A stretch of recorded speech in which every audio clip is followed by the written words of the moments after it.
Welcome back. I am reading the book of Genesis to you guys, one chapter at a time. I'm trying to do one chapter each day. Sometimes I'll do more, but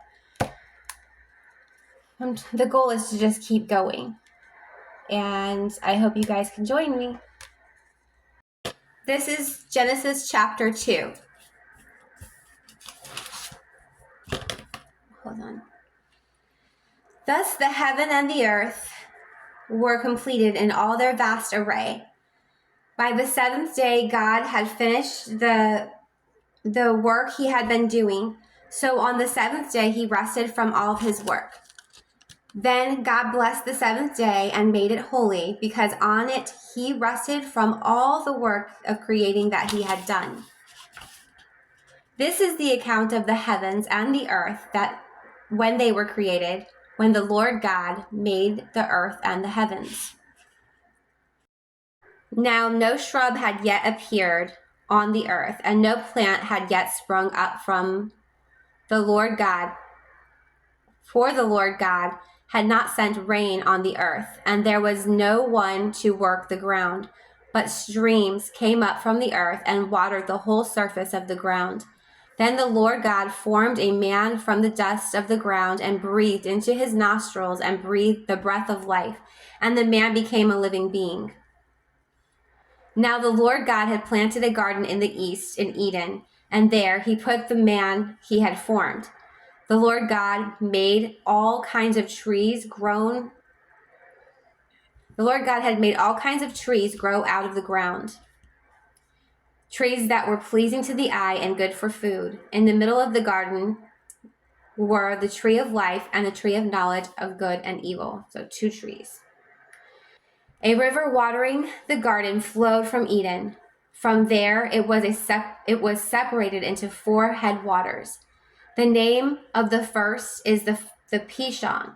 It winds through the entire land of Havilah, where there is gold. The gold of that land is good. Aromatic resin and onyx are also there. The name of the second river is the Gihon. It winds through the entire land of Cush. The name of the third river is the Tigris. It runs along the east side of Ashur. And the fourth river is the Euphrates. The Lord God took the man and put him in the Garden of Eden of work, and to work it and take care of it. And the Lord God commanded the man, "You are free to eat from any tree in the garden, but you must not eat from the tree of the knowledge of good and evil, for when you eat from it, you will certainly die." The Lord God said, "It is not good for the man to be alone. I will make a helper suitable for him." Now the Lord God had formed out of the ground all the wild animals and all the birds in the sky. He brought them to the man to see what he would name them. And whatever the man called each living creature, that was its name. So the man gave names to all the livestock, the birds in the sky, and all the wild animals. But for Adam, no suitable helper was found. So the Lord God caused the man to fall in a deep sleep.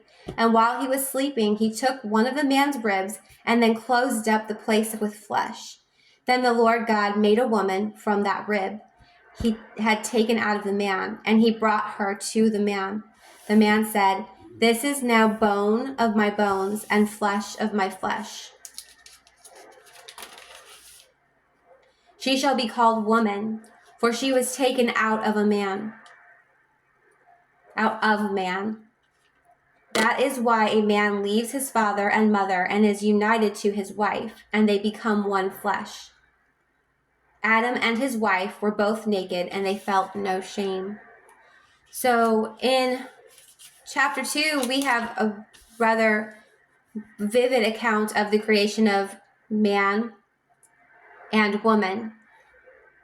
When we read chapter 1, we're talking very quickly and summing whole days up into sections: day 1, day 2, day 3, day 4, and so on. And so now this is an account of that sixth day when man and woman were created. And it's a lot, because he named every single animal, and God discovered that Adam had no partner like all the other animals, and said, hey, I'm gonna make a woman for you, and did that. And Adam loved it and called her woman.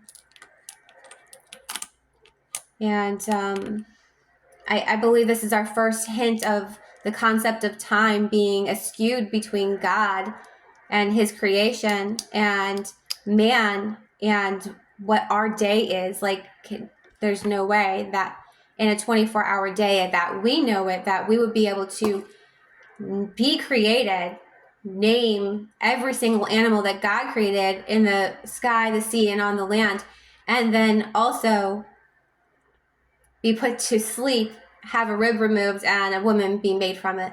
So that's a lot for day 6. So I don't know, kind of gets your brain thinking about what a day is for God and what a day is for us. Stay tuned for chapter 3.